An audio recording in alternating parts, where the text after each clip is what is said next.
Muito boa tarde, bem-vindos à Revista da Semana, edição do dia 20 de junho. Este programa foi gravado ontem, quinta-feira, e é importante trazer esse dado porque há temas que vamos tratar que podem ser tolhidos pela atualidade e pelo tempo a passar. Talvez o programa do Governo não deverá ter alterações durante este período entre o tempo em que gravamos e que vamos para o ar. O documento foi aprovado em Conselho de Ministros na quinta-feira e entregue na Assembleia da República já na semana passada. Tem várias propostas. Fala-se de algumas relacionadas com os impostos, nomeadamente descida de IRS e IRC, mas também subida de salários e pensões. Há propostas na legislação laboral, se calhar, que mais se falou, a possibilidade de um trabalhador comprar dias de férias, mas também mudanças na lei da greve, entre outras. José Faustino, boa tarde, bem-vindo. O que se pode dizer deste programa do Governo, agora apresentado, cumpre com o que estava no programa eleitoral da AD? À primeira vista parece que sim. Eles pediam uma maioria maior ou uma maioria reforçada, uma coisa assim. Nunca se atreveram a pedir maioria absoluta. E Montenegro agora vem dizer que, de facto, teve essa maioria reforçada. Portanto, aumentou o número de deputados e, não tendo maioria absoluta, mas com a configuração tripartida na Assembleia da República, tem que haver uma convergência entre o PS e o Chega para reprovar medidas do governo, para os prejudicar. E a política deles é, agora com esta maioria reforçada, temos condições para continuar, provavelmente em fazer toda a legislatura, e fazendo diálogo com todos, acordo daqui, acordo dali, e a coisa vai andando. E atreveram-se a apresentar propostas mais ousadas, nomeadamente a reforma do Estado, chegando-se ao ponto de terem constituído um novo Ministério, que é o Ministério da Reforma do Estado. Embora saibamos que esse Ministério sozinho não consegue fazer reforma nenhuma, se não for, digamos, em coligação, entre aspas, com cada um dos ministros nos ministérios respectivos. Depois, traz aqui questões que a oposição diz que copiou daqui, copiou dali, mas eles próprios disseram que este programa do governo, que integrava 70 ou 80 medidas da oposição, umas tantas do PS, a maioria delas do PS, outras tantas do Chega, para procurarem um consenso. Mas também ainda não se livraram de ouvir dizer a oposição que terá incluído essas medidas, mas não falou com eles, portanto, que foi por sua autorcriação, foi ver os programas dos outros e incluiu-as lá. De qualquer modo, há aqui questões importantes. O controle da imigração, fazendo-se à vontade ou chega ou não fazendo, penso que há um entendimento entre todos os maiores partidos que tem que se controlar. E o controle é tão simplesmente fazer uma política de acolhimento dos imigrantes. Sim, senhor, fazem cá falta. Têm que ser integrados e até têm que ser acarinhados por nós. Se os queremos cá, de facto, têm que ser. Mas depois, quer ver a lei da nacionalidade, o que também faz sentido, ou rever a lei da nacionalidade, porque não é muito admissível que uma pessoa, porque cumpre determinados requisitos burocráticos, tenha a nacionalidade portuguesa. Parece uma coisa que toda a gente concordará. Por outro lado, a questão do reagrupamento dos imigrantes, ou seja, alguém que cá está a trazer a família, também tem que ter regras, porque claro que a lei prevê essas coisas, mas com certeza que é de bom tom que seja melhorada e que se proporcione de forma correta a questão da reunificação da família, com certeza. Depois, dizem que querem falar noutra situação, ainda em relação à imigração, que é a possibilidade de perante cometerem um crime ou qualquer outra coisa, perderem a nacionalidade. Eu aí tenho algumas dúvidas, isso é mais uma questão jurídica e de princípio, de direito, que eu não me atreverei a ir por aí por enquanto, mas parece-me que é uma questão mais complicada, porque a pessoa, quando tem a nacionalidade portuguesa, passa a ficar em pé de igualdade com os outros que têm, que nasceram cá, como eu, não é? Ora, eu acho que ninguém me pode tirar a nacionalidade portuguesa, suponho eu, é um direito natural que eu tenho. No país onde nasci, tenho a nacionalidade, sempre tive, e não me podem tirar. O outro adquiriu-a já tem dúvidas, adquiriu bem ou mal, mas já tem dúvidas se pode ser tirado ou não. A menos que se criem dois tipos de nacionalidade. Portanto, como digo, é uma questão muito, muito teórica. Depois, alguma facilitação nas leis laborais, o que não me parece errado, embora os sindicatos vão fazer muito barulho, já estão a fazer, mas, de facto, a lei da greve, sem tirar o direito à greve, tem que ser analisada. Por exemplo, eu não consigo conceber, é uma coisa que ninguém fala, mas vou falar. Eu não consigo conceber aquelas greves, nem interessa agora a greve que foi. Durante a campanha eleitoral ou no período eleitoral, entramos numa espécie de estado de sítio. A comunicação social não pode dar certas notícias, tem que medir muito bem aquilo que diz para equilibrar os tempos dos vários atores que estão a concorrer às eleições. E por que motivo é que se pode fazer uma greve? Portanto, se é proibido que entidades públicas façam determinadas promoções das suas atividades, se é proibido que a comunicação social dê determinadas notícias, por que é que não há de ser interdito a possibilidade de fazer a greve? Tanto mais que, em pleno período eleitoral, se forem eleições legislativas, o governo que está em exercício de funções não tem capacidade de resolver o problema e provavelmente o patrão, que normalmente é público nestas circunstâncias, também não está em condições de o fazer. Portanto, há aqui que ver outras coisas e muito se tem falado sobre isso. A questão do arrendamento, isso é um problema recorrente que, com toda a franqueza, penso que o governo não terá medidas espetaculares que irá resolver o problema e vamos ter um pouco mais do mesmo, porque o problema da habitação resume-se a uma situação muito simples. Com a crise de 2008-2010, a tal crise do subprime, deixou de se construir, a construção de habitações novas, especialmente as habitações, enfim, para as pessoas, para a classe média, diminuiu bastante e os bancos deixaram de emprestar a 100% o valor dessas habitações. Isso é o grande problema e ninguém fala disso, e sem resolverem esses dois problemas, entre outros, o problema não se resolve. Então, haverá mais coisas para falar, mas deixo ao professor Silvério Cunha. É precisamente para o professor Silvério Cunha que passo agora a palavra. Boa tarde, bem-vindo. Há várias propostas do Governo neste programa. O que é que destaca? Ora, muito boa tarde. Bem, há algumas coisas que são importantes, outras não serão tão importantes, porque as medidas, no fundo, são mesmo aquelas que o Governo incluiu, os 80, incluiu de partidos de oposição. Claro que são, digamos, medidas que podem ser avulsas, podem não ser, podem ser umas vezes importantes, outras menos importantes. Mas eu diria assim, bem, o Governo foi eleito, e foi eleito em maioria na Assembleia da República, está a governar, tem o direito a propor o seu programa.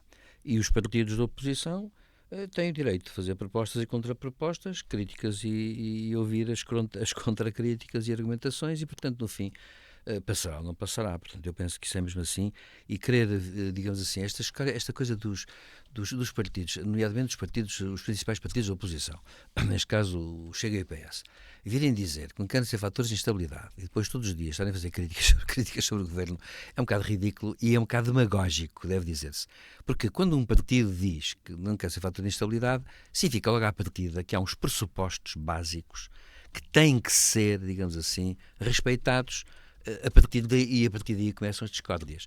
Note-se uma coisa, o putativo, o hipotético secretário-geral do PS, novo secretário-geral do PS, o José Luís Carneiro, teve o cuidado, numa entrevista que deu há dias, de dizer que para ele, enfim, quereria ver os documentos e depois haveria um conjunto de questões sobre as quais haveria um acordo sempre de princípio, um acordo de regime, se assim se pode dizer, até certo ponto, e depois, quanto ao resto, é que podia haver discordâncias e iríamos ver os votos.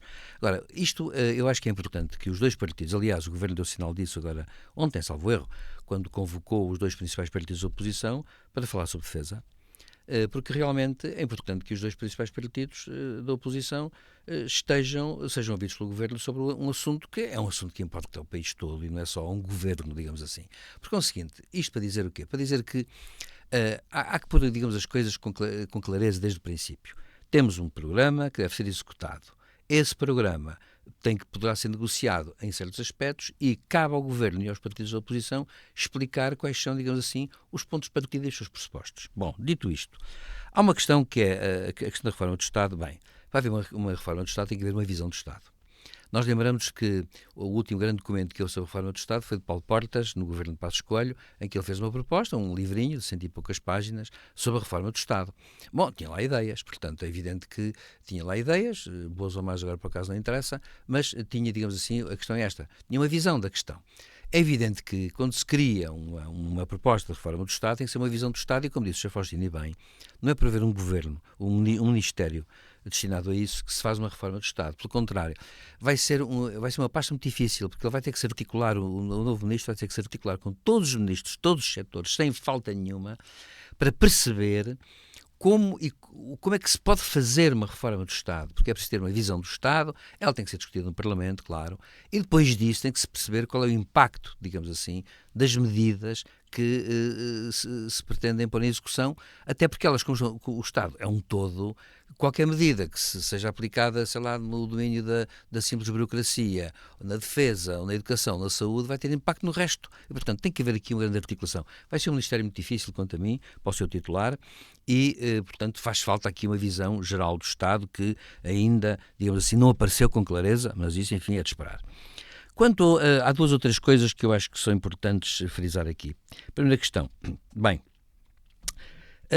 Portugal tem, eu começo por dizer uma coisa que por acaso me parece ser um bocado real e um bocado até ridícula, de certa forma. A questão da lei da greve. Claro que é preciso clarificar a questão da lei da greve por duas razões. Primeiro, porque, a meu ver, há setores da sociedade, como por exemplo as forças de segurança, em que eu duvido que a lei da greve devesse ser tão alargada ou algo do género. As forças armadas não podem fazer greve, as forças de segurança, a meu ver, também não deviam poder fazer. Eu sou contra isso por uma razão de princípio. São órgãos de soberania, pertencem, digamos assim, à soberania, à defesa da soberania e, portanto, a meu ver, não deve haver associações profissionais, tudo isso, mas não deve haver a questão da greve, é uma questão mais complicada. Segunda questão, a própria lei da greve prevê serviços mínimos, que são fixados até por tribunal. Portanto, o que é que acontece? O que também faz falta aqui, atenção, não sou contra que haja, por exemplo, acho que quando há eleições em pleno período eleitoral e haver greves, é algo de estranho por uma razão, porque na verdade não tem sentido fazer reivindicações no momento em que um governo nada pode fazer a esse respeito. Só se for para alertar os partidos que estão em campanha eleitoral. Mas isso com franqueza, digamos, então devia ser feito antes, digamos assim. Pronto, é mesmo assim. Agora, a cercear a lei da greve não se trata de cercear a lei da greve, trata-se de regulamentar a lei da greve sem a estreitar. Ora bom, e aqui é que eu acho, tirando essa questão das forças de segurança, em que eu tenho essa opinião, para ser franco, mas tirando isso, a verdade é esta, é que penso, com toda a franqueza, que a lei da greve precisa também de um apuramento que é este. Nós arriscamos, em Portugal é uma coisa que já uma vez um professor meu, um antigo professor meu, me disse e escreveu isso já nos longínquos, já há 40 e tal anos, assim, Portugal é um país especialista em fazer leis geniais. Nós fazemos leis de primeira. Até, inclusivamente, ele até citava um caso de uma lei que, quando foi, não sei se sabem, os ouvintes ficarão a saber, as leis, há toda uma área do direito, que é o direito comparado, que até tem uma faculdade internacional em Estrasburgo, com publicações onde estas coisas são todas estudadas. Quando sai uma lei, por exemplo, em França, ou em Espanha, ou em Portugal, isso é muito estudado nos juristas de vários países que se dedicam ao direito comparado. E acontece que, portanto, sai uma lei em Portugal sobre uma coisa importante, isso é estudado, há até seminários sobre isso, há publicações sobre o assunto. E lembro de que ele até falava de uma lei que, quando saiu, considerou-se na Europa toda que Portugal estava na ponta do progresso. Acontece que depois a lei nunca foi aplicada, quando era aplicada estava mal regulamentada, quando era aplicada mal regulamentada não funcionava. Portanto, nós somos especialistas em fazer leis brilhantes que depois não funcionam.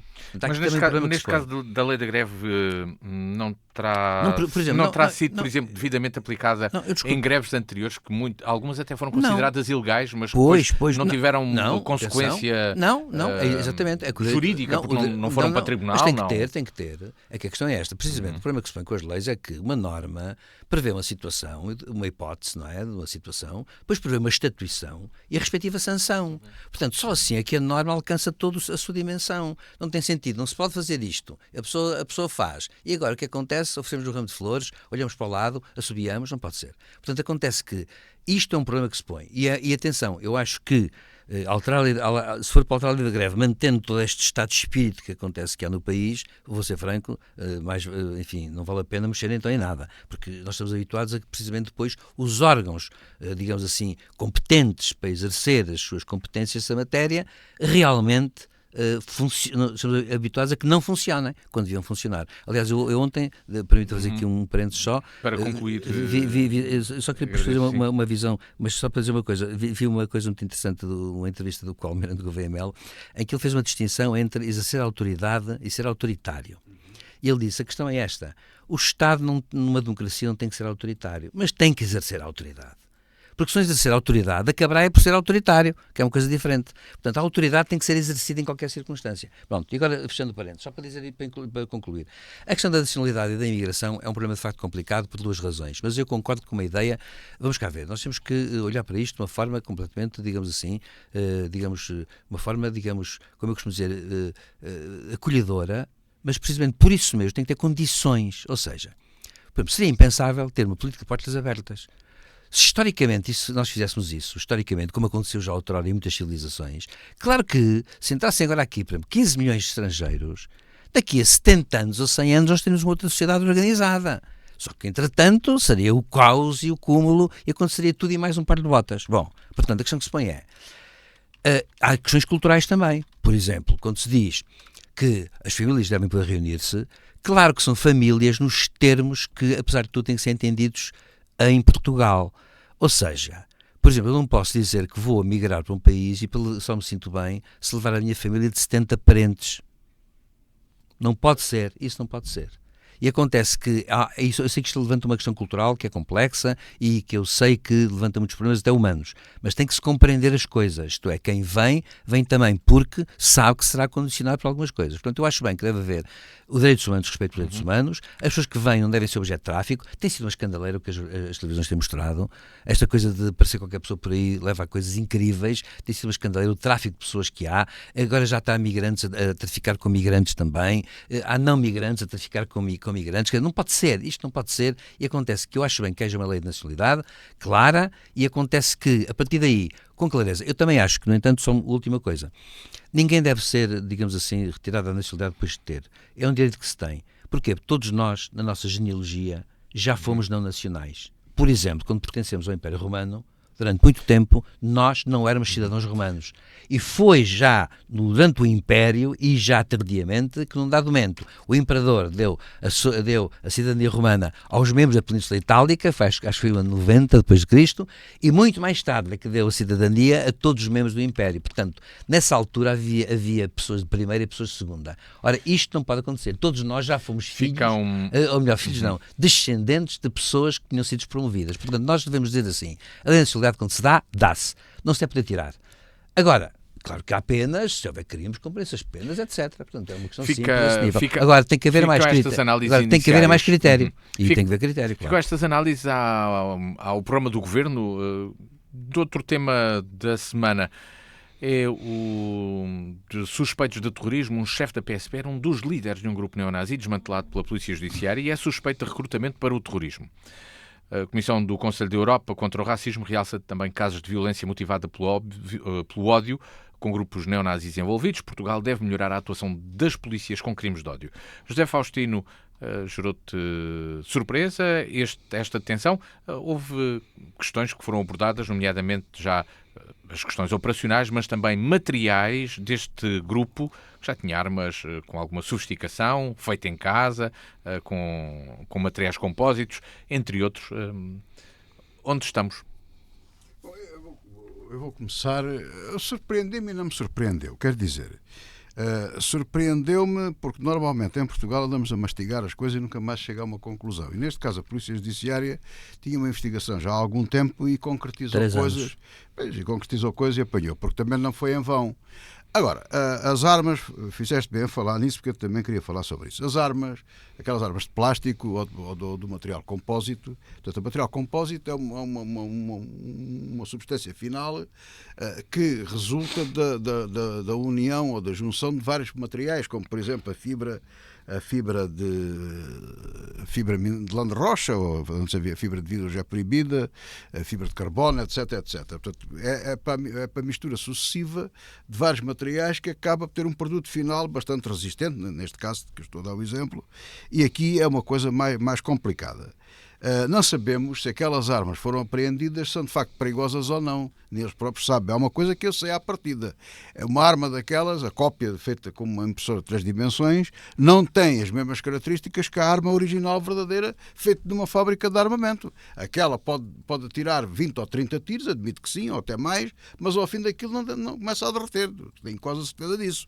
Porque eu sei, de experiência própria, felizmente dei muitos tiros, nesse aspecto não foi contra ninguém, foi na carreira de tiro, mas sei que uma arma daquelas, no caso concreto uma G3, que ao fim de despejar 2 carregadores, que são 40 munições, ou 3, está em brasa, quer dizer, a gente tem que mudar para outra se quer continuar a fazer tiro, porque aquilo é um ferro em brasa, queima.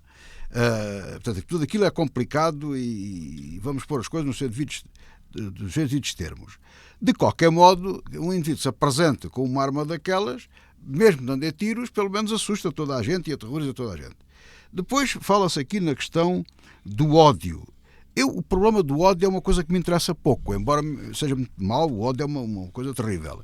Mas o problema é que é uma questão ideológica, não é? E todos nos lembramos dos movimentos totalitários na Europa, do nazismo, do fascismo, e como é que chegaram ao poder e como é que tudo isso funcionou. Portanto, sempre com uma componente legal que concorria às eleições e, paralelamente, com outra de armas. Por exemplo, na Alemanha, o partido nazi e os outros partidos estavam autorizados a ter, a ter forças paramilitares, portanto, podiam andar armados e fazer guarda aos seus comícios e por aí dentro. Hoje isso não acontece, mas o que é certo é que esta gente defende uma ideologia, que tem lá o ódio, com certeza, odeiam os outros, mas defende uma ideologia que quer destruir a democracia e quer constituir outra coisa qualquer, que foi o que aconteceu com o regime fascista e com o regime nazi. E isso, não há dúvida absolutamente nenhuma, que isso é que é muito preocupante. Agora, penso eu que a Polícia Judiciária, em boa hora, desmantelou esta gente. Num princípio ainda eram poucos, estavam a recrutar pessoas, estavam a seguir todo esse caminho, que poderia, numa fase mais adiantada ou mais evoluída, penso eu, a seguir as notícias que têm chegado, que poderia ser muito mais perigoso daquilo que é. Finalmente, foi detido e está em prisão preventiva um chefe da PSP, ainda que estivesse ao serviço da Polícia Municipal de Lisboa, mas era um chefe da PSP. Portanto, e há mais 3. E há mais. Mas o ponto aqui é este. Nós criticávamos, o professor deve-se lembrar disso, no tempo do fascismo, antes do 25 de Abril, os funcionários públicos tinham que jurar fidelidade, que eram anticomunistas, fidelidade ao regime e tudo isso, nos termos... Não pertencer à organização secreta, já disse. Exatamente, nos termos da tomada de posse e tudo isso. Isso felizmente acabou, mas não deve acabar. Eu já tomei posse há uns anos, já não me lembro, 2 vezes 2 cargos na função pública, para os quais concorri, bem entendido. Tenho 10 anos no meu currículo de funcionário público e a reforma compatível com esses 10 anos ou consequentes disso. Mas o que é certo é que eu já não me lembro, mas assinei uma declaração qualquer em que jurava a fidelidade à causa pública, a tudo aquilo, o que é lógico.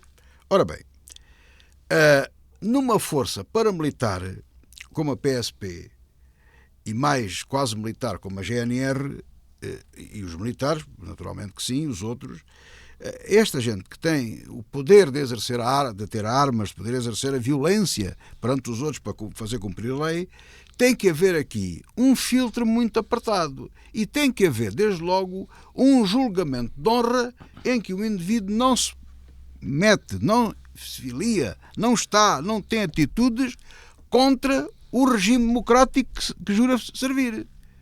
Porque a acrescentar a associação criminosa, antidemocrática, etc., ou ódio, essas coisas todas, eventualmente a crimes, há que acrescentar outro, que é a falta a um juramento solene foi posto perante a sociedade e perante o serviço que estava a desempenhar. Porque a gente não pode dar de barato a licença e a utilização da força a um agente que depois se vê afiliar nisto ou naquilo ou naquele outro. Pode ser outro tipo de organização. Agora, há condicionamentos e bem sobre essa matéria. O professor já falou sobre isso em questão de organização sindical. Eu estou completamente de acordo com ele. Tenho sérias dúvidas com o quadro que temos, aliás, tenho muitas dúvidas sobre isso. Acho que fomos muito além do que devíamos ter ido, mas, enfim, está, e até aí compreende-se. São condições de trabalho, são melhorias de vida, etc. Muito bem. Agora, traição à pátria, não, isso não. E há aquilo que se juraram cumprir e estão a falhar. Portanto, isso para mim é um crime muito importante. Embora agora se queira apocar com uma borracha os crimes de desobediência e traição e tudo isso. Não é? Não são. São diferentes. Silvério Cunha, a presença de um chefe da PSP num grupo destes lança outros alertas? Bem, há aqui várias coisas que é preciso frisar. Eu começo por uma coisa que parece não ter nada a ver, mas tem. Durante muito tempo, décadas, hoje não sei como é, porque com a administração de Trump tudo pode ter mudado. Durante muito tempo, quem queria ir para os Estados Unidos trabalhar, sei lá, até pessoas que iam estrangeiros que iam trabalhar para um laboratório ou para uma universidade, tinham que preencher uma declaração na qual havia duas coisas que tinham que declarar. Uma é que nunca tinham estado ao serviço da União Soviética, estávamos no tempo da Guerra Fria, portanto, isso é evidente. E a outra era que nunca tinham tido qualquer pertença a grupos nazis ou fascistas. E isso, aliás, é que fez com que muita gente que conseguiu escapar depois da Segunda Guerra Mundial e refugiar-se nos Estados Unidos sob nomes falsos, veio a ser um caso impressionante, porque ele já tinha 97 anos. E esse foi descoberto nessa altura, e como nos Estados Unidos é tudo imprescritível, acontece que ele foi julgado e foi recambiado para a Alemanha numa cadeira de rodas, e eu lembro de ver na televisão ele a chegar de avião e foi condenado, e foi para a Alemanha, foi julgado e condenado, embora numa pena mais simbólica, porque aos 97 anos ninguém se lembra de condenar alguém a uma pena pesada. Acontece que isto só para dizer que países foram assim. O caso da Alemanha é um caso interessante. Quando Ursula von der Leyen, que é médica de profissão, diga-se de passagem, foi Ministra da Defesa da Alemanha. Quando foi Ministra da Defesa da Alemanha, descobriu-se no exército alemão uma célula de agentes neonazis, e que tinha uns quantos oficiais e soldados. Foram todos detidos imediatamente e os seus comandantes mais próximos foram todos demitidos, e a divisão foi dissolvida. Só para mostrar que há países como a Alemanha, onde a CDU alemã, a democracia cristã alemã no poder, com Ursula von der Leyen, Ministra da Defesa, resolveu isso dessa maneira. Portanto, só para dizer que há países onde não se brinca a esse respeito. Aqui, o caso não está nas Santas Armas, é no animus conspirandi, como se costuma dizer. Note-se uma coisa estava prevista, vi isso nas televisões, não sei se é verdade ou se é mentira, que há documentos que diziam que estava previsto também um atentado contra a vida do Presidente da República para servir de exemplo, inclusive dizia o documento. Portanto, um atentado para matar o Presidente Marcelo como exemplo. Portanto, trata-se de um grupo bastante radical. Ora bem, isto é claro, tem que ser investigado e tem que se perceber o que é que se passa. Portanto, tem que haver aqui um controle por uma razão. Porque a questão é mesmo esta, quer dizer, vamos cá ver. Estamos aqui a discutir o quê?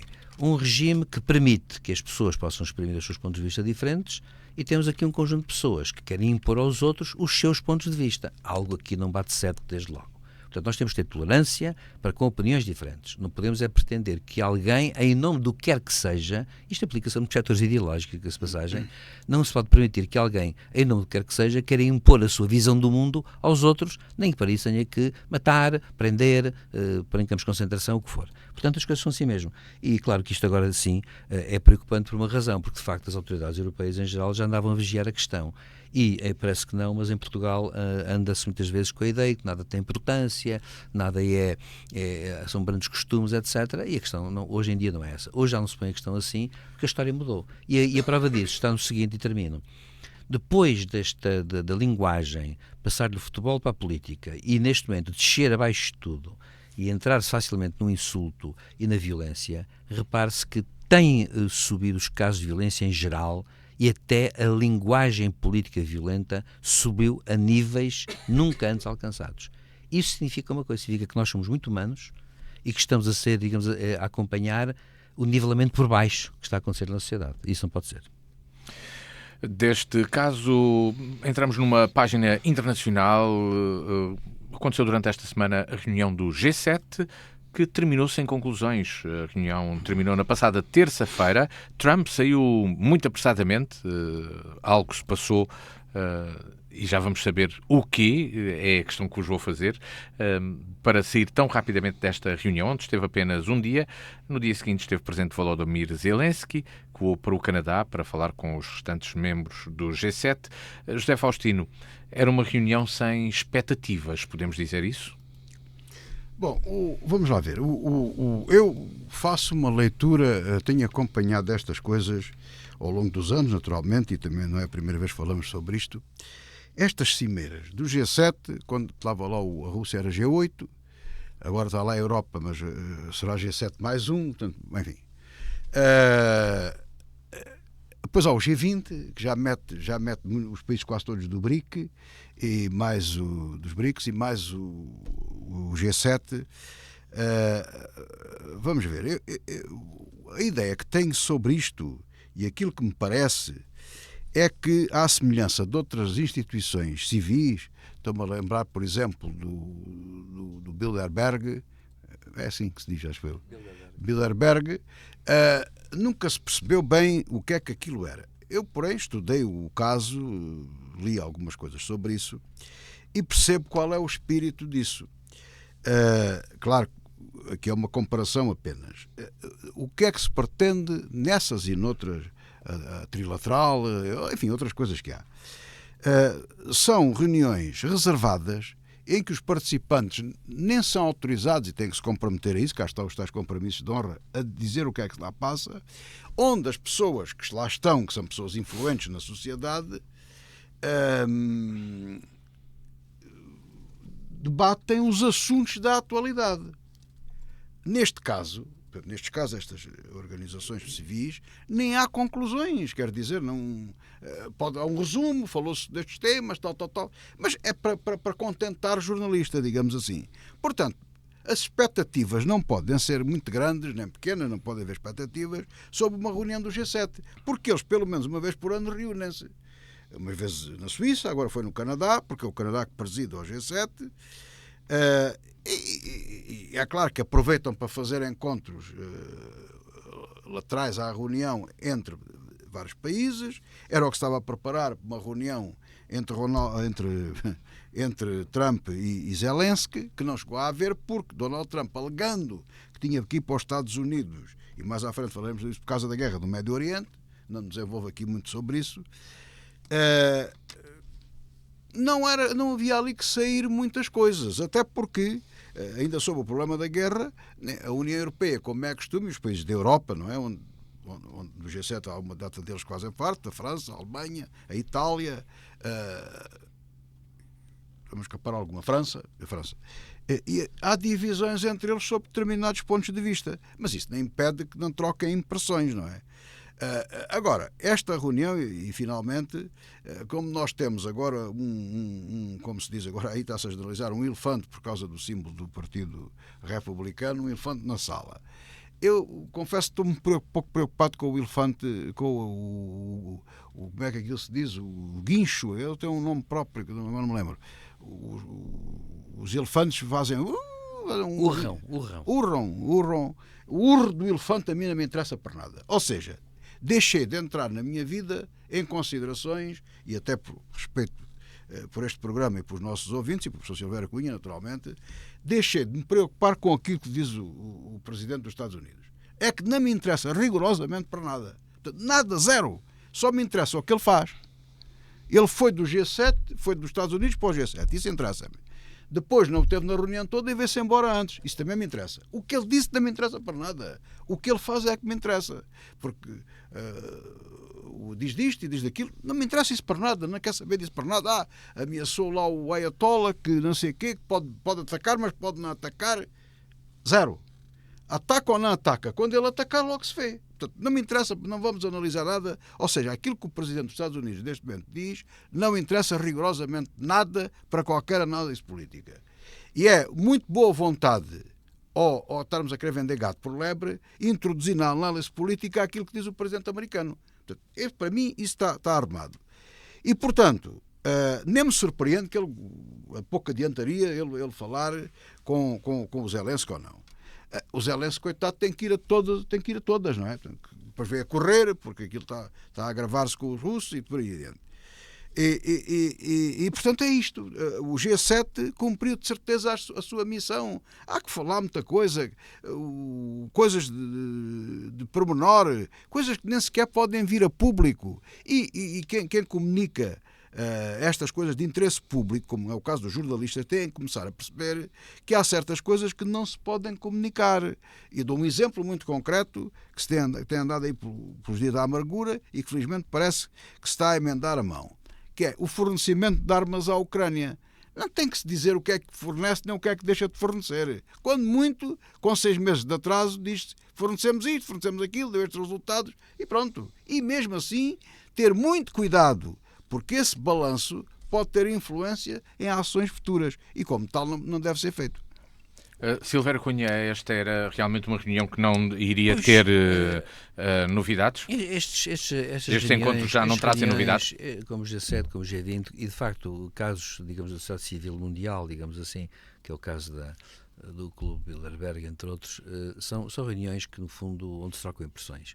São reuniões até certo ponto informais, não atas, digamos assim, claro. Onde há gentleman's agreement de vez em quando. Portanto, há coisas que, têm importância política na medida em que permitem que, neste caso do G7, os chefes de Estado ou do Governo acabem por trocar impressões e acabem por se conhecer melhor. Isso tem importância nas relações internacionais. Claro que também tem importância para coisas que mostram o nível da política mundial. Por exemplo, eu acho que teve um nível altíssimo de política mundial aquele momento em que António Costa oferece uma camisola do CR7 a Trump. E Trump, todo autografada pelo Cristiano Ronaldo, e Trump, todo contente, exibe a camisola perante as televisões como se fosse um adepto, um tifosi, digamos assim, do futebol de Cristiano Ronaldo. Eu penso que Trump nem sequer fazia ideia do que é que estava a fazer naquele momento, ou de quem é que estava a agitar, digamos, qual era a camisola que estava a agitar. Mas uma camisola e tal, portanto, portuguesa, naturalmente, embora ele seja agora noutro clube árabe saudita, mas da Seleção Nacional, e portanto acontece que isto mostra ao mesmo tempo que há coisas que não têm relevância nenhuma, que são tidas como muito importantes. Vi toda a gente a filmar e tal, toda a gente a fotografar aqueles dois com a coisa na mão. Bem, o que eu acho é que o problema que se põe é assim, de facto, efetivamente não há nada de particular aqui, e até por uma razão, porque há também momentos aqui que são puramente intervalares. Ou seja, foi o caso. Neste momento, tudo o que vai acontecer e tudo o que aconteceu será sempre mais importante que o presente imediato. E o G7 neste momento não tem nada para dizer a esse nível, do presente. Portanto, não pensem em sido uma coisa muito importante. Claro que, evidentemente, há sempre uma simbólica aqui que é esta. Ninguém percebe bem porque é que o Trump vai de repente a correr, porque ele também pode falar ao telefone com meios sofisticadíssimos, portanto também não é essa a questão. Eu acho que aquilo foi um bocado show-off, mas também há outra razão que é, e há outra razão que é, e há outra questão que é esta. Bem, eu acho que, apesar de tudo, serviu a Trump para uma coisa, foi para não ver Zelensky, porque Trump na verdade não tem vontade de ajudar a Ucrânia e portanto foge mais que pode a reuniões que para ele possam ser mais complexas ou embaraçosas. Vamos ao conflito no Médio Oriente, porque continua esta guerra. Israel e Irão continuam a atacar-se mutuamente, sem um fim à vista. O que pretende Israel e o que pretende a República Islâmica do Irão? Será que este regime dos ayatollahs está em risco, José Faustino? Isso eu não sei. Não há nenhuma informação segura sobre aquilo que se passa no Irão. Há algumas coisas que saem cá para fora e essas nós conhecemos. Há o descendente do Shah, há vários movimentos, há muita coisa. E há uma coisa também que se sabe, é que o Irão era a Pérsia e a Pérsia era uma civilização com milhares de anos. Portanto, é uma coisa que não é um país zeco de qualquer maneira. País zeco não é no sentido de desvalorizar, mas não é um país recente. Não é? Aplicava-se aqui aos Estados Unidos, tem 200 anos. Portanto, não é um país zeco, claro que não, é a maior potência do mundo, mas é um país recente, não é o caso da Pérsia. Bom, o ponto aqui é este. Nós falamos muito e insistimos muito em reconhecer a Palestina, isso também está aqui na ordem de trabalhos, mas ninguém fala em reconhecer o Estado de Israel. É que acontece que é verdade que a pouco e pouco os vizinhos árabes, embora o Irão não seja árabe, é persa, mas a Arábia Saudita, os Emirados, todos os outros à volta, o Egito, primeiro o Egito foi logo o que reconheceu, e tem tratados, e se não fosse o 7 de outubro, haveria já tratados com a Arábia Saudita e tudo isso, com Israel. Isso foi tudo prejudicado e houve então um reconhecimento à existência de Israel. Ora, naturalmente que Israel, quando chegar a um entendimento e uma pacificação entre todos, tem que reconhecer inevitavelmente, e todos os outros países seus aliados, que a Palestina tenha direito, aliás, isso pode-se fazer já, tenha direito a um país independente. Isso pode-se fazer, isso não é? Agora, reconhecer o Estado da Palestina, não há Estado nenhum da Palestina, não se pode reconhecer uma coisa inexistente. Eu volto a insistir nisto, porque há aqui uma confusão que ninguém se entende. Parece que quem diz isto que eu estou a dizer, que é contra o direito de eles terem uma pátria deles. Não, não é nada disso. Agora, neste momento, não. O que eu vejo ali são 3 setores. Há a Cisjordânia, que os israelitas mal tentam fazer colonatos, enfim, erradamente, ilegalmente e tudo isso. Portanto, não há uma fronteira definida. Há a cidade de Jerusalém, também não há uma fronteira definida. Depois há a faixa de Gaza, nada, então nem pensar nisso, que era influenciada por um grupo terrorista, agora já levou um certo desbaste, mas portanto, não há uma pátria, não há uma nação palestiniana que tem direito. Eu acho que isso é pacífico, toda a gente reconhece isso. Agora, a guerra entre Israel e o Irão.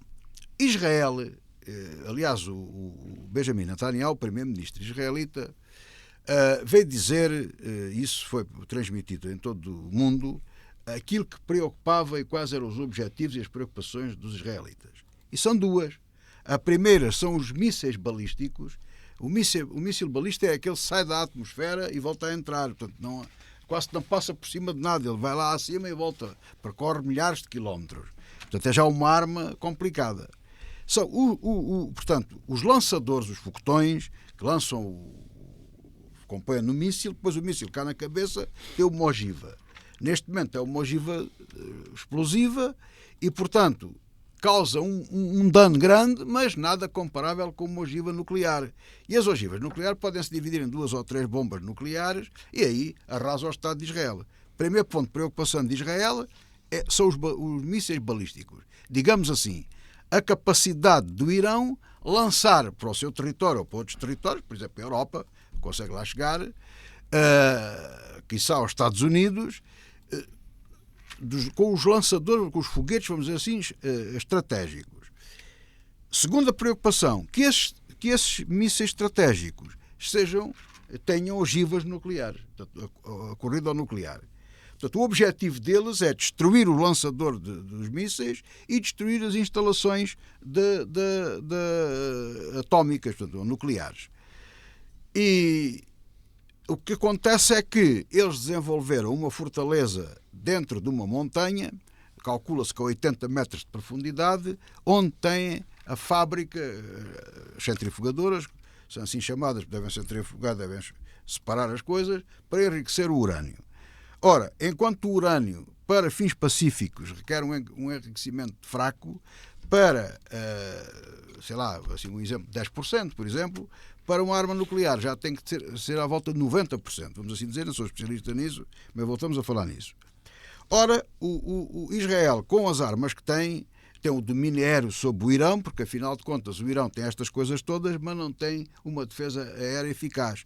E, portanto, Israel domina, ou seja, não há resistência, não há defesa aérea dos ataques aéreos. E o primeiro ataque de Israel foi feito por 200 aviões, 200 caças. Isto é muita coisa. Portanto, eles têm essa possibilidade. Mas não têm nenhum armamento que atinja a profundidade dos tais 80 metros lá nesse bunker. Ora, as coisas, apesar de tudo, têm corrido bem em Israel, porque eles previam que a contra-resposta do Irão poderia matar 400 israelitas. Não matou 2 ou 3 e 30 ou 40 feridos. Agora destruiu um hospital, destruiu essas coisas todas, e eles não conseguem, com todos os sistemas de defesa antiaérea que têm, não conseguem livrar-se de 200, 300 mísseis lançados ao mesmo tempo. E alguns passam. Bom, mas os prejuízos causados a Israel são muito menores em relação ao que o Israel causa ao Irão. É no meio disto tudo que aparece o fanfarrão do Trump, que está aqui com um problema, que é este. Aquilo é um êxito e ele gosta, a sua vaidade empurra para se apresentar, para chegar à frente, como também colher frutos disso. Mas tem um problema. As coisas podem correr mal, já tem problemas, os seus apoiantes os apoiam, outros não apoiam. E tem um outro problema. Ele pode ficar na história, ou como um dos homens que teve uma grande visão, que ajudou a pacificar as coisas, tudo isso, mesmo tomando uma atitude guerrilheira, vamos assim chamar, ou bélica, mas também pode ficar como grande culpado, não sabemos o futuro, o que é que poderá acontecer. Imaginemos, por exemplo, este cenário, que o Irão, o regime não cai, ou que há ali umas pequenas mexidas, e eu não vou perder tempo com isso, mas é complicado também que o regime do Irão caia assim sem mais nem menos. Porque a queda do poder na rua é o pior que pode haver, especialmente em estados destes. De maneira que imaginemos que o Irão fica ali mais ou menos dentro deste tipo de regime, que sossega um bocado, mas continua com a sua produção e atinge de facto a arma nuclear e consegue destruir Israel. Vamos imaginar, daqui por uns anos, que isso acontece. Ora, Trump já cá não está para ouvir, se calhar nenhum de nós está, mas ficará na história como o culpado que, podendo entrar na guerra, facilitando os B-2 e as bombas de perfuração, aquelas 3 toneladas, não os deu. E, portanto, é isto que está na dúvida, penso eu, dos Estados Unidos. Portanto, eu não sei responder sequer se eles vão entrar, se não vão entrar. Num aspecto, deviam, ou entrar ou fornecer, mas isso são coisas de bilhões de dólares, o custo das bombas, o custo dos bombardeiros, etc, etc. E, portanto, estamos aqui perante este impasse. Israel calculou que esta guerra duraria 2 semanas. Portanto, ainda vamos, numa semana, ainda temos mais algum para frente, mais algum tempo pela frente. Vamos ver como é que reage os Estados Unidos e se realmente entram na guerra com as tais bombas de perfuração ou se as fornecem a Israel. Portanto, penso que essa segunda parte é mera conversa minha, portanto isso não é execuível. Nós estamos também a gravar o programa e já percebemos que este é um conflito que a qualquer instante pode ter aqui uma mudança. E estamos a gravar no dia anterior ao momento em que os ouvintes o escutam. Estamos a gravar na quinta-feira. Silvério Cunha, este é um conflito que pode terminar como? Tal queda do regime dos ayatollahs pode acontecer? Não... onde é que isto vai ficar? Olha, eu vou começar por uma coisa que é estatística que é importante. O Irão é maior que Portugal, Espanha, França e Alemanha juntas. E tem mais de 80 milhões de habitantes. É um país enorme, é um país que tem de tudo um pouco, também parte do Mar Cáspio, e, portanto, é um país gigantesco. E, portanto, é evidente que é sempre prematuro pensar-se que se um regime pode cair sem mais nem menos ou não. A verdade é esta, que, no entanto, o regime anterior, o Shah da Pérsia, que, aliás, era uma ditadura tão má como dos ayatollahs, aquilo passou, digamos assim, de uma coisa para a outra, tudo no mal. O regime do Shah da Pérsia tinha fama de ser de pedra e cal. E a CIA, pouco tempo antes de o regime ir abaixo, desmoronar por completo, a CIA, na altura, fez um relatório para o governo americano dizendo que o regime estava de pedra e cal, estava a aguentar perfeitamente. E isto ficou para a história por uma razão, porque o relatório acho que tinha 3 semanas, portanto foi assim uma coisa mesmo em cima da hora. As informações da CIA eram perfeitas, estava tudo perfeito, e afinal de contas aquilo estava tudo a acabar e a cair.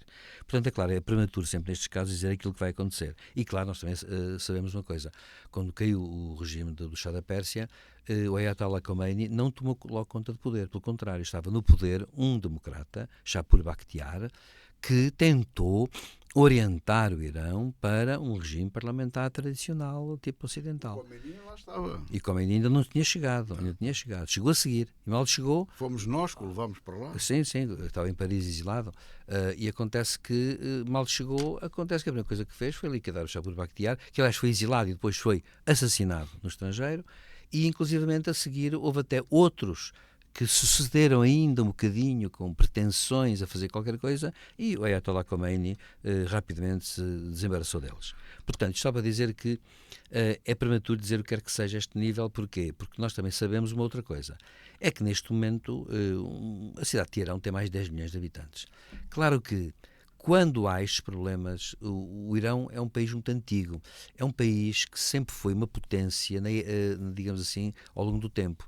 É um dos poucos países não europeus que no século XIX foi reconhecido como soberano pelas potências ocidentais. Poucos foram. Fora da Europa, da América Latina e dos Estados Unidos, eram os países na altura que compunham o hemisfério de Estados soberanos. Depois houve apenas o Império do Japão, o Império Chinês, o Reino do Sião, atual Tailândia, e o Irão, que chamava-se Pérsia, e depois, por razões puramente simbólicas, a Etiópia, chamada Abissínia, e a Libéria, que era um protetorado americano. Portanto, o mundo reduzia-se a estes Estados. O Irão já fazia parte dos Estados reconhecidos como Estado, que tinha importância. Bom, ora bem, portanto, é muito difícil dizer o que é que vai acontecer. Claro que há uma coisa que pode acontecer perfeitamente, é que o regime pode não cair, e depois, se cair, pode até cair para um lado mais radical ainda.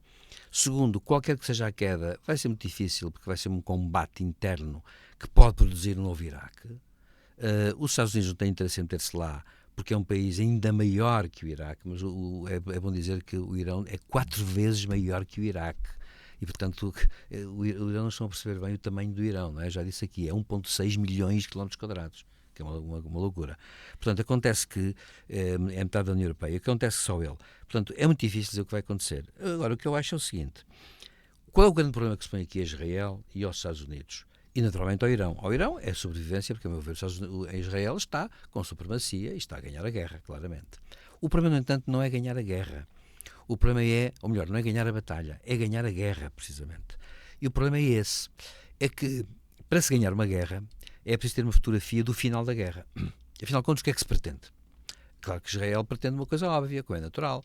Pretende que o Irão não seja uma ameaça ao Estado de Israel por uma razão muito simples. Israel tem o tamanho do Alentejo, o Irão tem 1,6 milhões, quer dizer, de quilómetros quadrados, que é uma coisa que não cabe, digamos assim, sequer a comparação, nem sequer não podemos fazer a comparação, e portanto a gente já percebeu que o Irão não pode ter estatutariamente nos seus escritos e doutrina oficial de Estado, por exemplo, o fim do Estado de Israel. É evidente que, à partida, para haver paz entre Israel e o Irão, tinha que haver um entendimento que, mesmo que os regimes fossem adversários, tinha que haver um reconhecimento. E estamos sempre a bater na mesma questão. O reconhecimento dos Estados, que é uma questão fundamental da direito internacional, tem que ser feita sob pena de, no fundo, estarmos perante aquilo que eu chamarei terrorismo, no certo sentido. E é por isso que eu acho que o Irão foi reconhecido como um regime nada recomendável do ponto de vista do direito internacional, precisamente por causa disso. Porque sempre fez uma batalha, digamos, ideológica.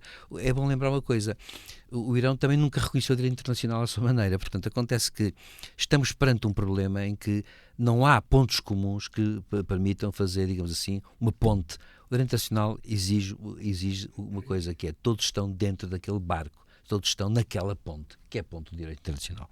Ora bem, portanto, o que é que se passa aqui? O Irão luta pela sua sobrevivência, no sentido, digamos assim, amplo do termo, quer dizer, é mais do que resistir, é conseguir resistir e estar em boas condições para depois, digamos, para a fase seguinte. Israel, no entanto, tem um problema que é este: pretender, como diz Netanyahu, acabar com o regime do Irão, acho que é uma pretensão, para já, excessivamente grande. Disse isso. Publicamente disse-o. Agora, acontece que disse isso assim.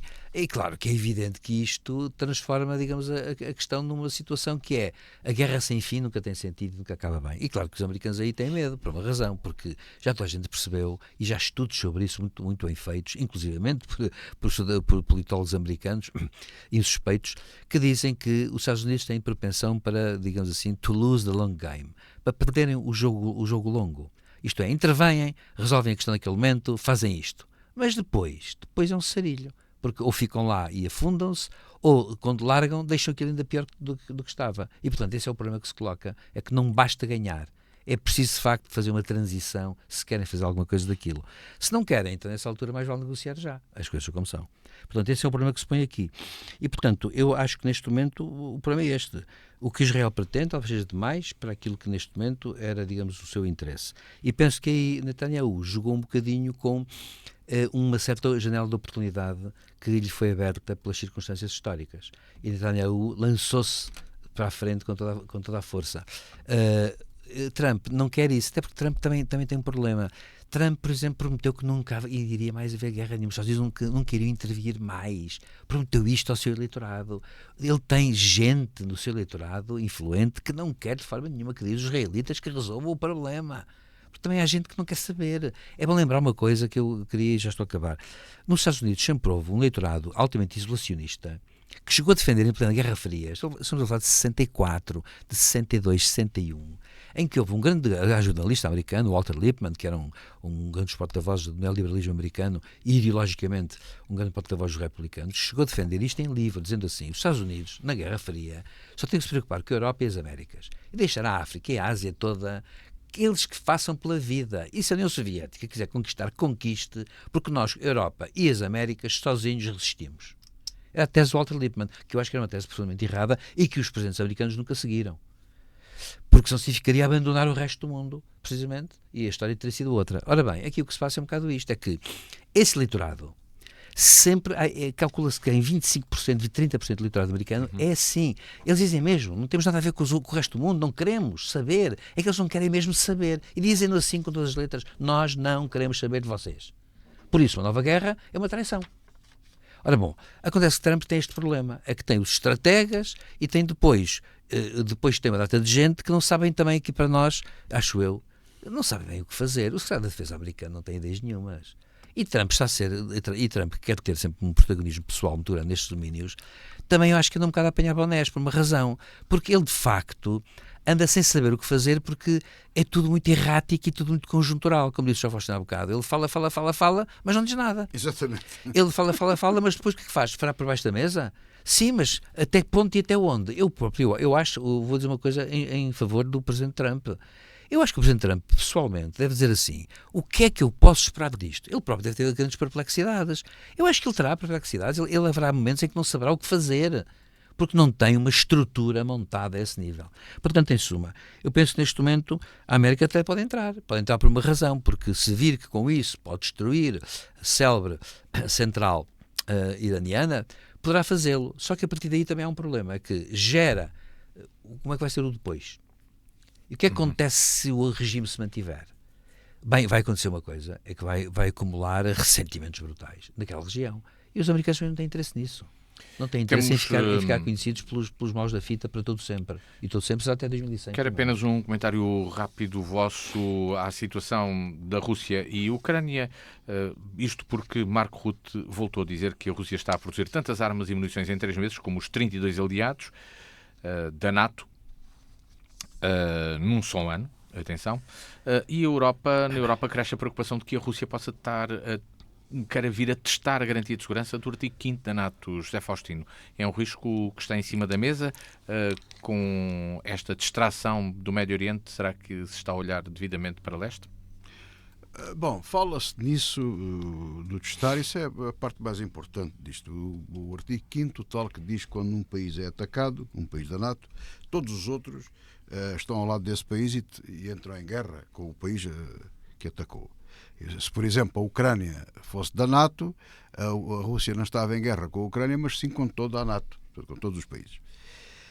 Põe-se em causa a questão do cumprimento do artigo 5º por parte de Trump. Eu não sei isso são coisas muito mais complicadas.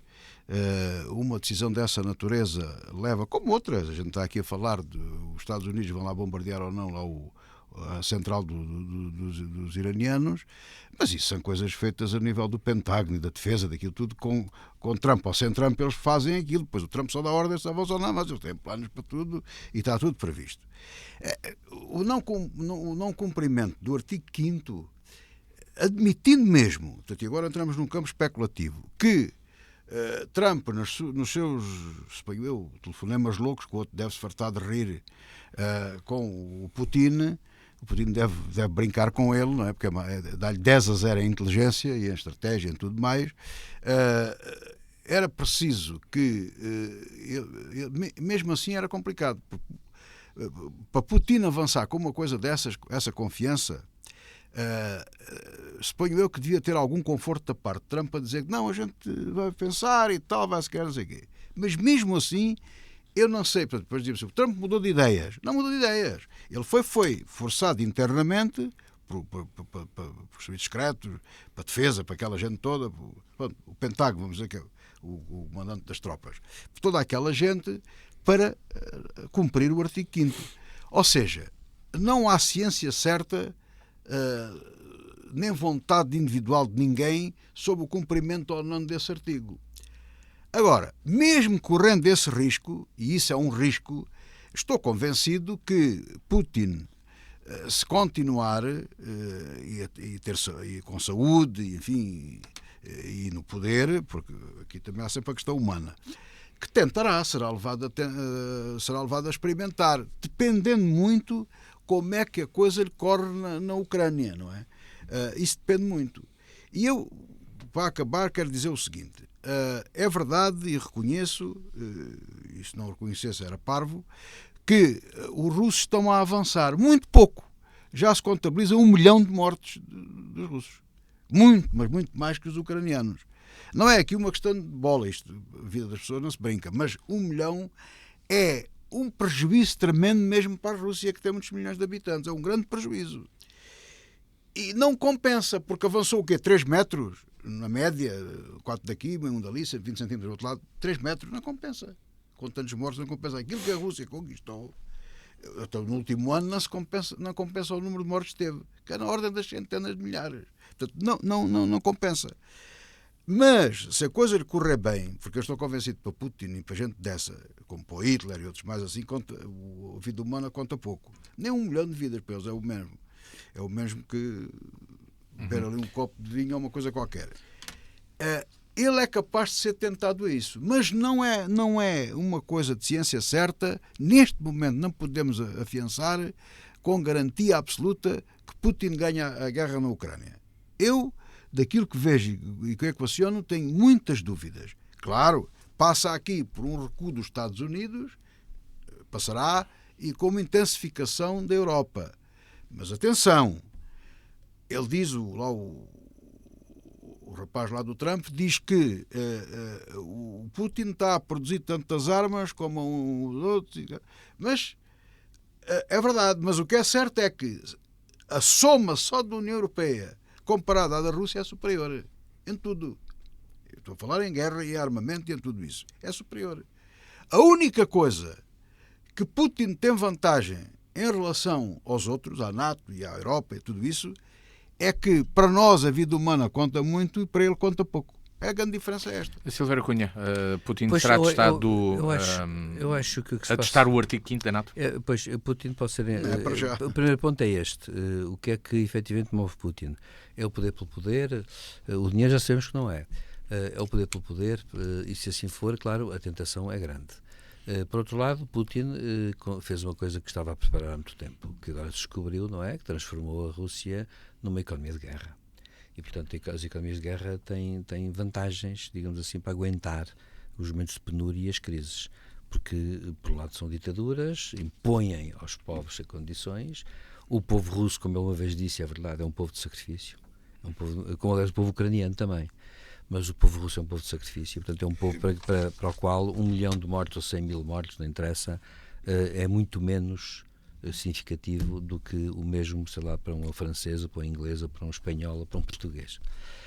Segundo ponto, Putin pode ser tentado por uma razão, porque depois há o problema de psicológico, há o jogo aqui de psicológico, é este.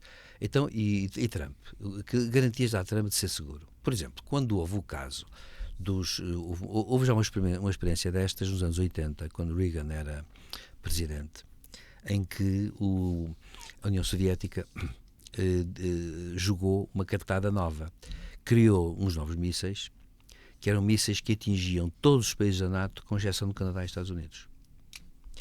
E, portanto, a questão que se punha era esta. Eu lembro perfeitamente da televisão. A televisão transmitiu, aliás, programas sobre isso. O que aconteceria se a Rússia avisasse? Vamos só atacar a Europa com mísseis destes.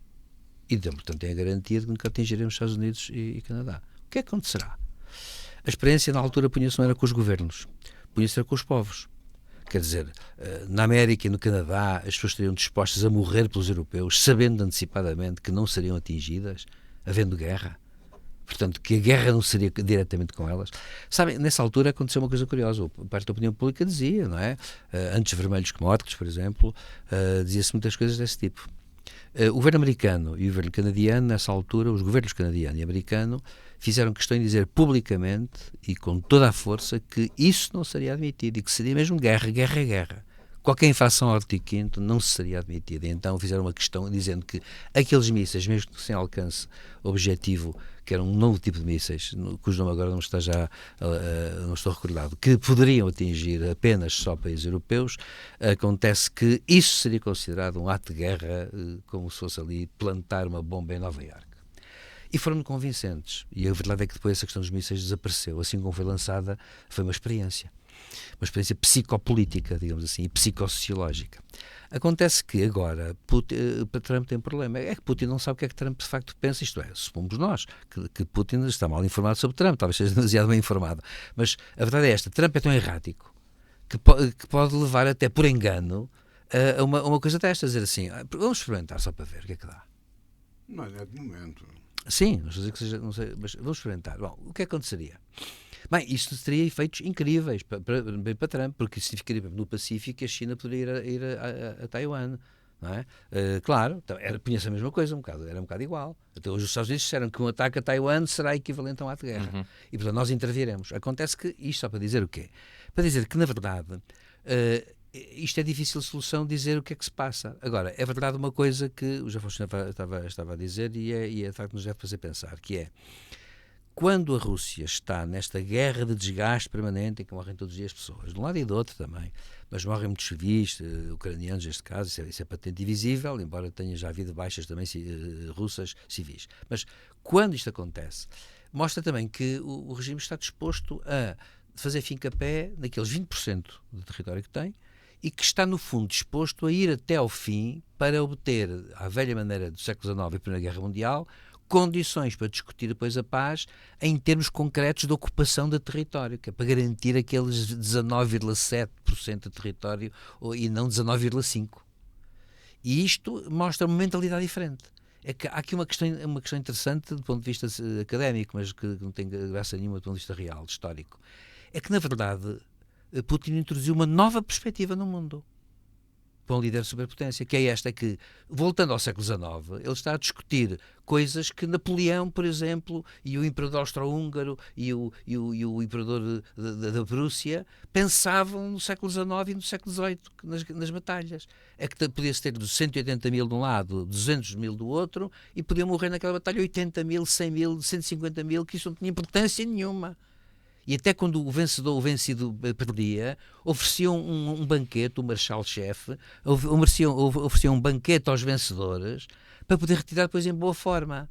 E ficando centenas de milhares de corpos no chão, de um lado e do outro. Aliás, a Cruz Vermelha Internacional, de Henri Dunant, foi precisamente criada em 1869, depois de ele assistir a uma batalha entre austríacos e italianos, a Batalha de Solferino, onde ele viu este espetáculo. E depois de ver milhares de mortos e milhares de feridos a morrer, porque morria de septicémia durante dias a fio, demorava uma semana, os campos de batalha tinham milhares de corpos e ouviam-se os gritos das pessoas durante dias a fio até morrerem, porque ninguém os ia buscar.